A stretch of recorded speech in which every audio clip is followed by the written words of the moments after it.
어느 자리에 있든 어느 상황 가운데에도 주님 때문에 기뻐하며 주의 그 능력을 받으며 살아갈 수 있는 은혜로 하나님이 끌어주실 것을 믿습니다. 이 주일 주님 더욱더 동행하시고 함께하는 이 시간 가운데 하나님을 더 의지하며 주님 우리를 더 붙들어 주실 것을 믿습니다. 감사드립니다. 우리를 대신하여 십자가에 못 박히시고 지금도 우리를 사랑하시고 지키시고 인도하시는 예수 그리스도 이름으로 기도합니다. 아멘.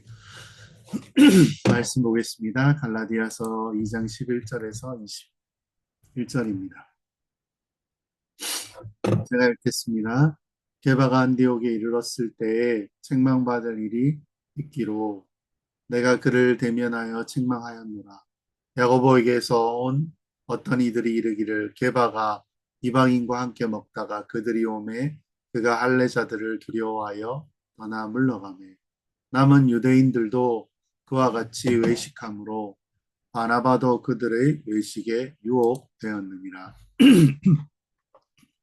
그러므로 나는 그들의 복음이 진리를 따라 바르게 행하지 아니함을 보고 모든 자 앞에서 게바에게 이르되 내가 유대인으로서 이방인을 따르고 유대인답게 살지 아니하면서 어찌하여 억지로 이방인을 유대인답게 살게 하려느냐 하였노라. 우리는 본래 유대인이요 이방 죄인이 아니로되 사람이 의롭게 되는 것은 율법의 행위로 말미암음이 아니요 오직 예수 그리스도를 믿음으로 말미암는 줄 알므로 우리도 그리스도 예수를 믿나니 이는 우리가 율법의 행위로서가 아니고 그리스도를 믿음으로써 의롭다함을 얻으려 함이라. 율법의 행위로서는 의롭다함을 얻을 육체가 없느니라. 만일 우리가 그리스도 안에서 의롭게 되려 하다가 죄인으로 드러나면 그리스도께서 죄를 짓게 하는 자가 자냐 결코 그럴 수 없느니라. 만일 내가 헐었던 것을 다시 세우면 내가 나를 범법한 자로 만드는 것이라. 내가 율법으로 말미암아 율법에 대하여 죽었나니 이는 하나님에 대하여 살려 함이라. 내가 그리스도와 함께 십자가에 못 박혔나니 그런즉 이제는 내가 사는 것이 아니요 오직 내 안에 그리스도께서 사시는 것이라. 이제 내가 육체 가운데 사는 것은 나를 사랑하사 나를 위하여 자기를 버리신 하나님의 아들을 믿는 믿음 안에서 사는 것이라. 내가 하나님의 은혜를 패하지 아니하노니 만일 의롭게 되는 것이 율법으로 말미암으면 그리스도께서 헛되이 죽으셨느니라. 아멘.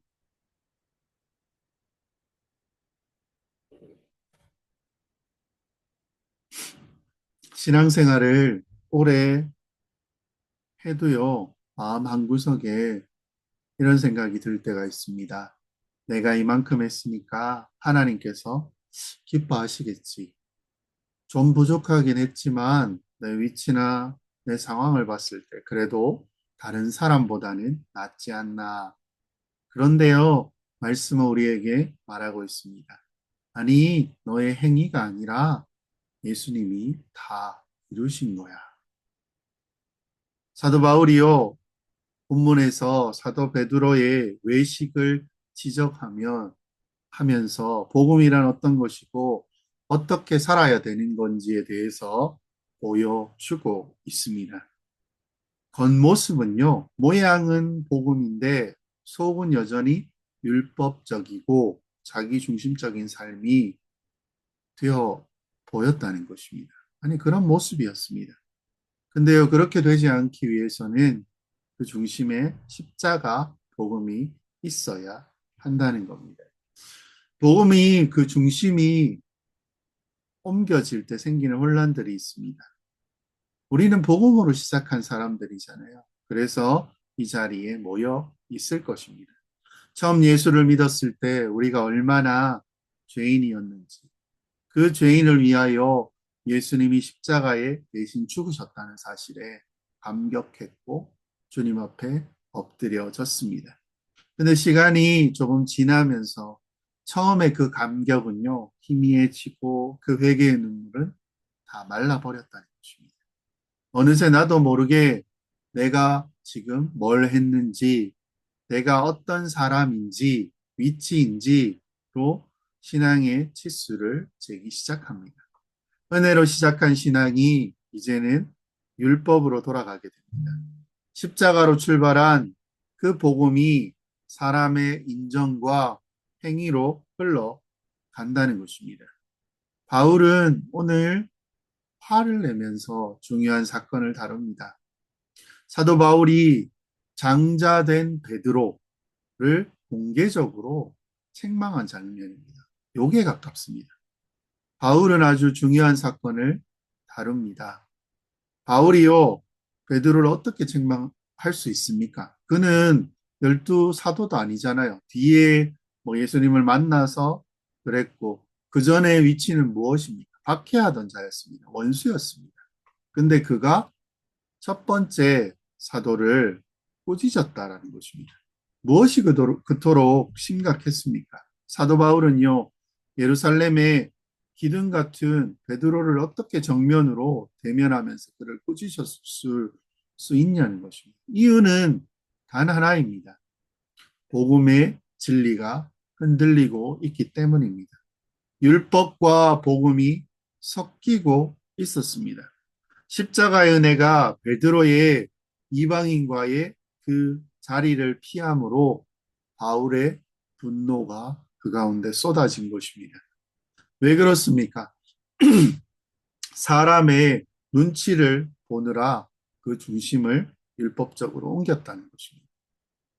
성경의 내용이 단지 과거의 갈등이 아니라 오늘 우리 안에도 여전히 살아있는 삶이고 현실입니다. 우리는 예수님의 십자가만 의롭다 하심을 받는다라고 이야기를 합니다. 근데요, 나도 모르게 내 행위, 내 모습, 사람들의 평판으로 하나님 앞에 설 자격을 얻으려고 하진 않습니까? 어이구, 김 집사님, 집사님을 보면 참 멋진 것 같아요. 하나님 정말 사랑하시는 것 같아요. 우쭐해 있지 않습니까? 우리는 바울이 뭐라고 얘기하는지, 바울이 복음으로 돌아서라고 얘기하는, 그리고 십자가만을 자랑하라고 하는, 그리고 예수 그리스도만 의지하라는 진정한 하나님의 백성의 삶을 회복해야 되는 것입니다. 복음을 흐리게 하는 위선이 있습니다. 이것은 무엇입니까? 사람의 눈치를 보는 신앙이라는 것입니다. 11절부터 이렇게 이야기합니다. 게바가 안디옥에 이르렀을 때 책망받을 일이 있기로 내가 그를 대면하여 책망하였노라. 야고보에게 온 어떤 이들이 이르기 전에 게바가 이방인과 함께 먹다가 그들이 오매 그가 할례자들을 두려워하여 떠나 물러가매. 그리고 뒤에 또 있었던 내용이 있죠. 유대인들, 함께 있던 유대인들도 외식함으로 바나바도 그들의 외식에 휘말렸느니라 라고 이야기합니다. 충격적인 장면을 다루고 있습니다. 사도 베드로입니다. 예수님의 수제자입니다. 성령 강림 때요, 어떻게 했습니까? 설교로요, 수천 명을 회심시켰던 베드로입니다. 근데 그가요, 복음을 흐립니다. 어떻게 합니까? 사람의 눈치를 보기 시작했다는 것입니다. 위선, 외식 이런 표현을 쓰는데요. 이것은요, 복음이 아닌 다른 시선에 반응하는 민감한 마음입니다. 베드로는 이방인들과 함께 식사 교제를 했던 상황이었습니다. 유대인은요, 이방인을 개보다 못하게 생각하는 자들입니다. 그 상황은요, 이방인과 식사하는 것은요, 복음의 놀라운 열매입니다. 더 이상 유대인과 이방인의 차별이 없고 그리스도 안에서 하나 된 공동체의 기쁨입니다. 그런데 야고보에게서 온 예수님의 동생입니다. 유대 그리스도인들이 오자 베드로는 갑자기 물러서고 말았습니다. 이방인들과 함께 있던 자리에서 떠났다는 것입니다. 왜 그렇습니까? 할례자들이라고 표현합니다. 누구냐면요, 유대인 기독교인들입니다. 그들이 자기를 어떻게 볼까 두려워했기 때문입니다. 자기 핑계는 무엇이냐면요. 분란을 만들기 싫어서 시끄러워질까라고 생각했을 수도 있습니다. 근데요, 그의 위선은 단지 그의 위치에서는 개인의 문제로 끝날 것이 아니었습니다. 다른 유대인들도 그것을 따라했고요. 심지어 바울과 함께 했던 이방인들의 사역자인 바나바에게까지 영향을 주었다는 것입니다. 이것이 바로 복음을 가리는 외식의 무서움입니다. 외식은 무엇입니까? 위선은 무엇입니까? 하나님 나라의 질서를 흔들리고 무너뜨리는 것이라는 것입니다. 하나님 나라에서는 오직 예수 그리스도 안에서의 믿음만이 기준이 됩니다. 혈통이나요, 문화나 외적 율법의 기준이 아니라는 것입니다. 그런데 베드로의 행동은 마치 무엇입니까? 유대의 규례를 지켜야 진짜 그리스도인이야 라고 말하는 것 같았습니다. 이것은 복음을 무너뜨리는 행위입니다. 복음은요, 모든 죄인을 은혜로 구원하는 능력입니다. 그런데요, 그 복음에 사람의 눈치와 율법적 기준이 더해지게 됩니다. 복음은요, 사람을 자유롭게 하지 못하게 되어버립니다. 속박의 도구로 전락해 버린다는 것입니다. 누군가 내 마음을 건드릴 때 여러분 자기 변호하려고 애쓰기보다는요, 예수님께 가만히 서서 무릎 꿇고 혹은 물어야 합니다. 베드로는 유대인 신자들과 이방인 신자들 사이에서 복음을 잊고 행동했다는 것입니다. 복음 앞에서 모든 차별을 내려놓는 삶이 아니라 핑계를 대었다는 것입니다.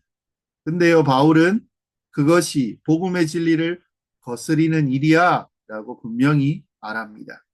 지체 여러분, 누군가를 내 기준으로 판단하고 있지 않으십니까? 은연중에 저 사람은 덜 거룩해. 내가 저 사람보다 좀 더 괜찮아. 라는 생각이 자리 잡고 있지 않습니까? 그러면 베드로라는 것입니다. 그리고요, 의롭다 하심은 율법이 아닙니다. 무엇이냐면요, 오직 예수 그리스도를 믿는 믿음이라는 것입니다. 16절의 복음의 본질을 명확하게 설명합니다. 사람이 의롭게 되는 것은 율법의 행위로 말미암음이 아니요 오직 예수 그리스도를 믿음으로 말미암는 줄 알므로 우리도 그리스도 예수를 믿나니 이는 우리가 율법의 행위로서가 아니고 그리스도를 믿음으로써 의롭다함을 얻으려 함이라. 율법의 행위로서는 의롭다함을 얻을 육체가 없느니라 라고 이야기를 합니다. 이 말씀은 무엇입니까? 하나님 나라의 법이 무엇인지를 설명합니다. 그리고 십자가 복음이 우리의 삶이 어떻게 작동되는지를 단호하게 드러냅니다. 율법으로는요, 결코 의롭게 될 수 없음을 선언하는 것입니다. 유대인에게 율법은 삶의 중심입니다. 아니, 전부처럼 살았습니다. 그들은 율법을 지키면 하나님 앞에 의롭게 여김을 받을 수 있다 믿었습니다. 바울은 분명하게 말합니다. 사람이 의롭게 되는 것은 율법의 행위로 말미암지 않는다라고 이야기합니다. 이 말은요, 단순한 논리가 아닙니다. 하나님의 나라에 들어가는 그 문의 누구에게 열리는 지를 결정짓는 복음의 핵심이라는 것입니다. 우리가 하나님 앞에 의롭다고 인정받는 것은요, 우리의 노력, 행위, 공로, 도덕성, 종교적인 열심이 아닙니다. 오직 예수 그리스도 십자가 복음을 믿는 믿음으로만입니다. 그분의 십자가 죽으심으로 부활을 의지할 때만 가능하다는 것입니다. 십자가의 은혜가 유일한 의인 근거가 되는 것입니다. 십자가만입니다. 율법을 열심히 지켜도 사람은요, 죄에서 자유로울 수 없습니다. 율법은 거울처럼 우리의 죄를 드러내고 십자가는 그 죄를 대신 짊어지신 예수님의 은혜를 드러낸다는 것입니다. 바울은 이 진리를 강조하면서 이렇게 말합니다. 그리스도 예수를 믿나니 이는 우리가 율법의 행위가 아니고 그리스도를 믿음으로써 의롭다 함을 얻으려 함이라. 율법은 죄를 드러내고 정죄랍니다. 근데요, 십자가는 죄를 용서하고 우리를 의롭게 한다는 것입니다. 이것이 복음입니다. 이것이 바로요, 하나님 나라 백성들이 서야 할 그 기초라는 것입니다. 우리의 자격이 아니라 예수님의 공로로. 그러면요, 하나님 나라의 결국 그 법정에서 의로움의 기준은 무엇일까라고 한번 물어보면요, 그 하나님 나라의 법정에서는 내가 무엇을 했습니다가 아니고요, 오직 너는 예수를 믿었는가로 결정됩니다. 이 믿음은 단순한 인식, 내가 이해했고 그것을 안다가 아닙니다. 예수님만이 나의 구원이심을 고백하고요. 내 삶의 주인으로 모시는 믿음입니다. 그분의 은혜 앞에 나를 포기하고 맡기는 믿음이라는 것입니다. 이것은요, 모두를 예수님의 피로 하나 되게 하는 복음입니다. 믿음은요, 그분의 지체가 되는 것입니다. 그래서 교회는 예수님의 몸이라고 이야기합니다. 그래서 교회 안에서 그리고 더 작은 단위, 가정 안에서 그리고 나아가야 될 단위, 직장 안에서 누구든지 복음으로 바라봐야 한다라는 것입니다. 우리는 매 순간 내가 뭘 해서 하나님께 인정받고 싶다는 율법적 본성이 우리 가운데 계속 드러나면서 살아갑니다. 근데 이게 아니라는 것입니다. 행위가 아닌 은혜로 사는 삶이 필요합니다. 내가 무언가를 했을 때 하나님 앞에 나아가고 못했을 때 하나님으로부터 멀어진다면 여러분은 아직 율법 중심으로 살아가고 있다라는 것입니다. 그래서요, 방법은 무엇입니까? 나는 죽고 그리스도만 사시는 삶을 살아야 한다는 것입니다. 우리가 참 많이 암송하는 구절입니다. 갈라디아서 2장 20절을 이렇게 고백합니다.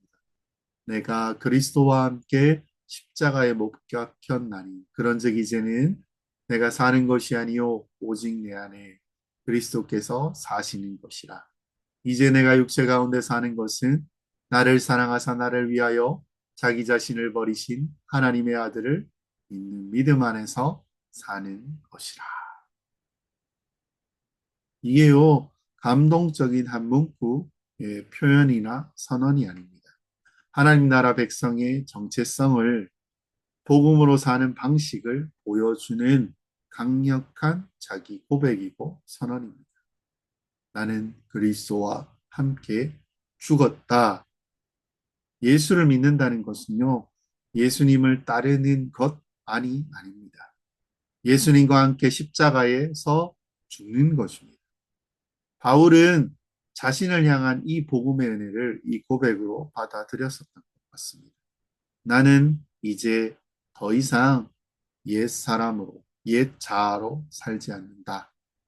내가 가진 욕심, 나의 계획, 나의 자랑은 십자가에서 다 죽었다. 나의 주인은 더 이상 내가 아니라 우리 주 예수 그리스도시다. 이것이 복음의 능력이라는 것입니다. 복음은 우리를 용서할 뿐만 아니라 변화시키는 은혜입니다. 바울이 그전 살아왔던 모든 삶을 배설물처럼 여기고 그 십자가 복음을 따라 살아가게 됩니다. 이제 내 안에 그리스도께서 사셨다.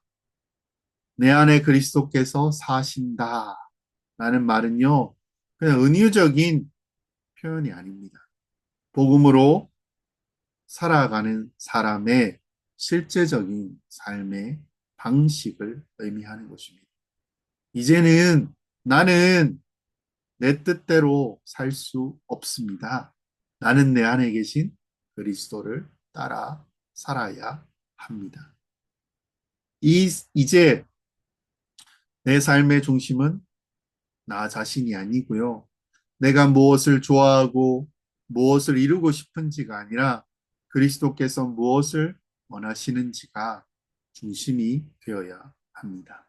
이 삶은 율법적 의무가 아니라 은혜에 반응하는 순종적인 삶입니다. 예수님의 사랑이 너무 큽니다.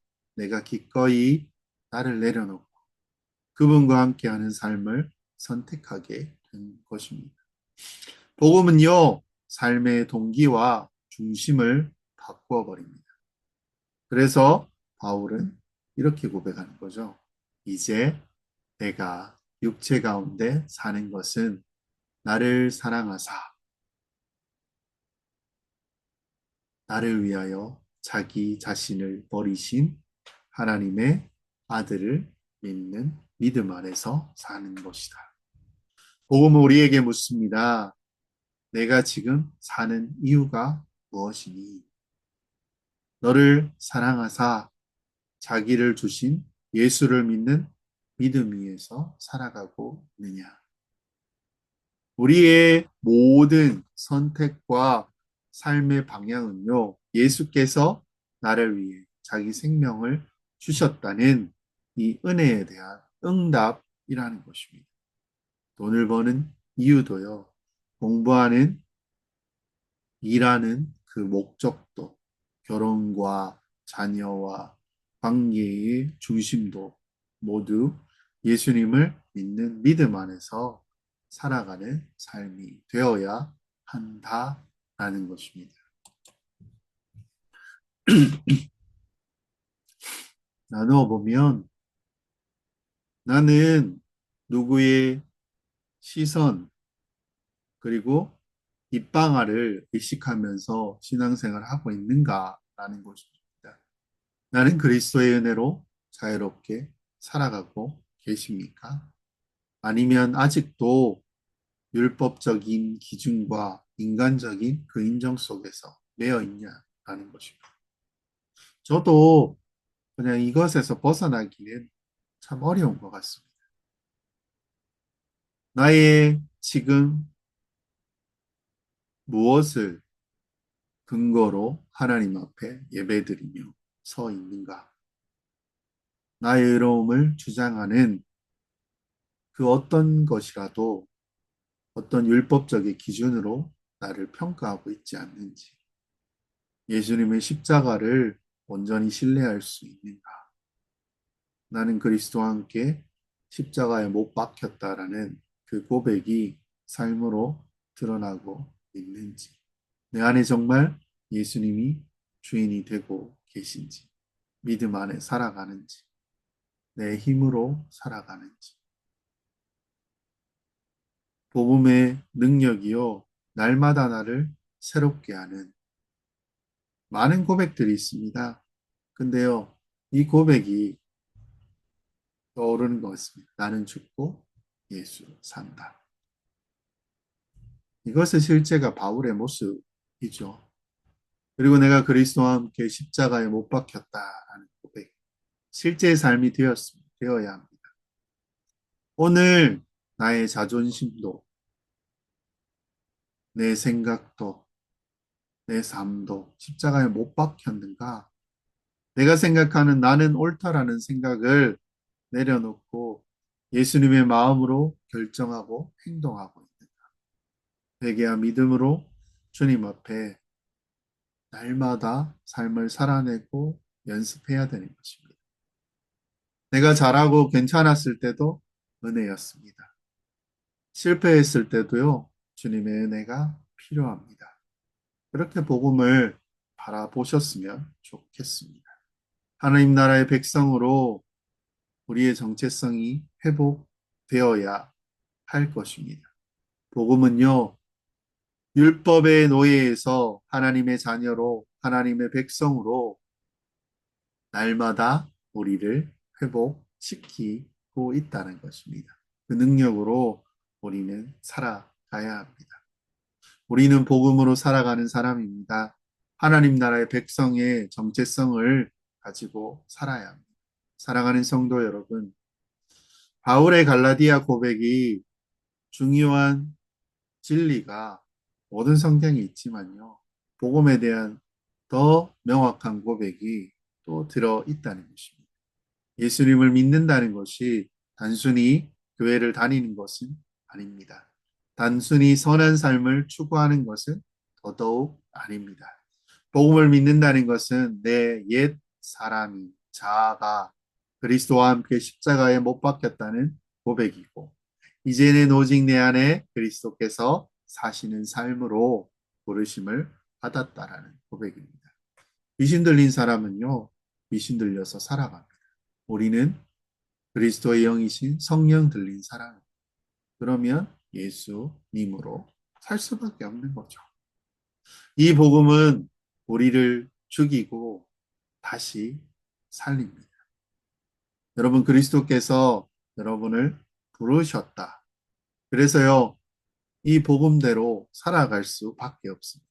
그리고 이렇게 살면은요, 우리를 살린다는 것입니다. 예수님 우리를 대신해 죽으셨고, 우리 안에 새 생명으로 살아나셨습니다. 그래서 이제는 우리는 율법의 존재가 아닙니다. 은혜 아래 있는 존재입니다. 하나님 나라의 시민이고 그리스도의 생명으로 살아가는 사람입니다. 바울처럼 우리는 말할 수 있고 고백할 수 있어요. 나는 그리스도와 함께 십자가에 못 박혔습니다. 이제는 내가 사는 것이 아닙니다. 내 안에 그리스도께서 사십니다. 우리가 걸어가야 할 삶의 방향. 이제 우리는요, 어떤 삶을 살아야 합니다. 매일 나의 자아를 십자가에 못 박는 삶. 자존심, 탐심, 자기의 인정받고 싶은 욕구, 이 모든 것을 매일 그리스도의 십자가 앞에 내려놓으셔야 합니다. 복음으로 살고 복음을 따라 사는 삶이 그 삶의 중심이 예수 그리스도를 사랑하는 삶이 되어야 한다는 것입니다. 내가 살아가는 이유, 내가 일하는 동기, 내가 결정하는 기준이 예수님의 사랑 안에서 나와야 합니다. 하나님 나라의 백성답게 사는 삶, 살아가는 삶, 세상의 기준과 가치관이 아닌 예수님의 주대심과 복음의 기준으로 세상을 살아가시는 의식하지 말고요. 십자가를 신뢰하시고 그 능력으로 오늘도 그리고 또 이번 주도 날마다 새롭게 살아가는 여러분이 되시기를 주의 이름으로 축원드립니다. 기도 제목 몇 가지 나누겠습니다. 내 안에 외식이 드러나고 외식을 드러내고 이것을 하나님 앞에 회개케 하여 주시옵소서. 내가 율법의 행위로서가 아니라 오직 예수 그리스도의 은혜로 살아가게 하여 주시옵소서. 이제 내가 사는 것은 내가 아니라 그리스도께서 내 안에 사는 삶이 되게 하여 주시옵소서. 복음을 부러워하지 않게 하시고 이 복음을 세상 가운데 담대하게 증거하는 자 되게 하옵소서. 라고 잠시 기도하시고 마침 기도하고 마치겠습니다. 하나님 감사합니다. 주의 은혜 가운데 우리가 살아갑니다. 우리 안에 외식이 하나님 회개로서 주님 변화되게 하시고 내가 나의 의로 다른 자를 재단하거나 판단치 않게 하여 주시옵소서. 율법행위가 아닌 것을 압니다. 근데 우리의 삶 가운데 그것이 나를 증거하는 것고 증명되어지는 것처럼 보여집니다. 오직 예수 그리스도의 은혜밖에 없음을 다시 그 은혜를 붙들고 십자가를 붙들고 살아가게 하여 주시옵소서. 나는 죽었습니다. 예수님만 살아가게 하시고 내 안에 예수로 세워지게 하여 주시옵소서. 그리고 어느 자리에 있든지 그 복음이 부끄러운 복음이 되지 않게 하여 주시옵소서. 한 걸음 한 걸음 하나님 걸어가게 하시고 그 모든 자들 가운데 더욱더 그들의 심령과 마음을 붙드시고 인도하시고 함께 동행하여 주시옵소서. 감사드립니다. 주님, 오늘도 이 주일 가운데 성도들 주와 함께 동행하며 하나님 앞에 나아와 예배합니다. 함께 모여서 드리는 이 예배가 얼마나 소중하고 감사하고 감격적인 것인지 주님 알 줄로 믿습니다. 한 걸음 한 걸음 그리고 한 때와 두 때를 주님 앞에 올리는 이 마음이 나머지 모든 시간도 주님 앞에 드리는 자의 삶임을 하나님 깨닫게 하시고 주님 알아가게 하여 주시옵소서. 우리가 주 앞에 더욱더 감격하며 감사하며 주의 은혜를 기대하며 주 앞에 나아갑니다. 한 주를 더 열심히 또 감격하며 슬프거나 기쁘거나 힘들거나 그리고 무엇을 얻었을 때 다 주님의 은혜라고 고백할 수 있는 하나님의 백성의 삶이 그 고백이 주님 드러나는 모든 성도들 주님 되게 하여 주시옵소서. 오늘도 나온 성도 하나님 기억하시고 은혜를 더하시고 복을 더하여 주시옵소서. 병약한 지체들 하나님 기억하시고 그들 가운데 찾아가셔서 권능에 손을 얹으시고 하나님 그들을 회복시키시고 낫게 하여 주실 것을 주님 믿습니다. 오늘도 주님을 더 의지하는 이 성도들 하나님 기억하시고 주님 인도하여 주시옵소서. 주를 의지하며 나아가는 모든 성도들 하나님 더 사랑하실 줄 믿습니다. 감사드립니다. 예수님의 이름으로 기도합니다. 지금은 우리 주 예수 그리스도의 그 크신 은혜와 아버지 하나님의 말로 닿을 수 없는 사랑하심과 성령님의 감화 감동 교통하심이 주와 함께 동행하며 주와 함께 나는 죽고 예수로 살아가기로 다짐하며 그리스도의 복음만이 내 삶의 원동력이 되고 살아가는 힘이 되기로 다짐하며 그리고 그것을 붙드는 모든 주의 백성들 머리머리 위에 지체 위에 교회 위에 그리고 이 나라 위에 이제로부터 영원까지 함께 있을지어다. 아멘. 주일 예배 마무리했습니다. 3일 예배 때 뵙겠습니다. 감사합니다.